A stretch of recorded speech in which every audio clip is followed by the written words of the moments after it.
A lot of ground to cover, but I want to start out with Instacart. What's your perspective on that move there? Well, I think it's kind of interesting that in 2015, the CEO of Instacart said that having employees that they could train and do the work of selectors inside those stores was good for their business model. However, when the pandemic hit and there was more demand for selection, the training wasn't necessary. So they went to an independent contractor format. Those independent contractors don't get any training as it relates to product selection, when they're going into the produce departments or anything like that. They don't have any benefits either. So it's just a matter of profits for Instacart at this point in time. And that's the reason why we think they terminated all the employee-based workers that they had and went to solely independent contractors. And now I understand that your union has also been involved in organizing workers at Amazon. Amazon obviously in the fore right now during the pandemic. How is that going, and what do you expect to come of that?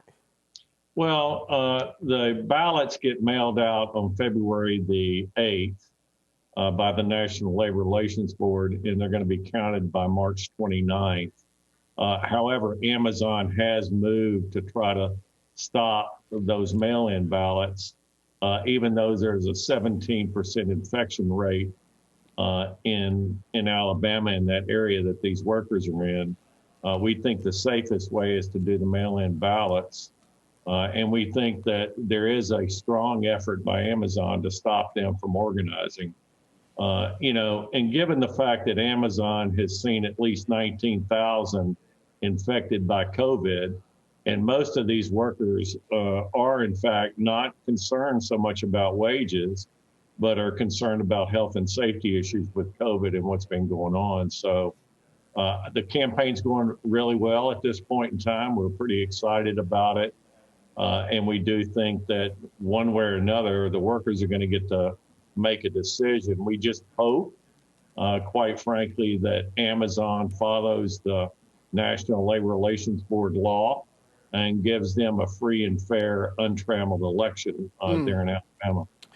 Mark, big picture question for you. How has UFCW changed with the times, and what do you see as the biggest challenge for labor in the global economy right now? I mean, it seems a lot of workers want flexibility, don't expect the same kinds of guarantees as in the past. And at least until the pandemic hit, I was still seeing a lot of these inflatable rats and people handing out flyers on the streets of New York, which seems like a throwback that doesn't work the same way anymore. No, it doesn't. And quite frankly, this union is not running those kind of programs. Clearly, we're trying to have communications with workers about the issues that are most significant to them.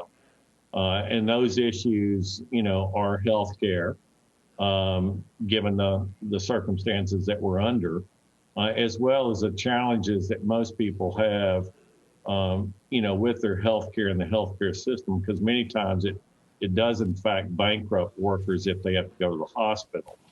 The other issue that we try to deal with is health and safety at the job, which we've been at the forefront, at least in this pandemic, both in our meat packing, food processing facilities, as well as our food retail facilities, where we were out in front over the mask issue.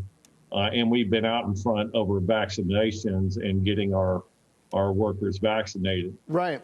That needs to take place because these are transmission points for the virus. Yeah. It would be good for society, and it'd be good for those workers too, as far as making them safe. Shepard Smith here. Thanks for watching CNBC on YouTube.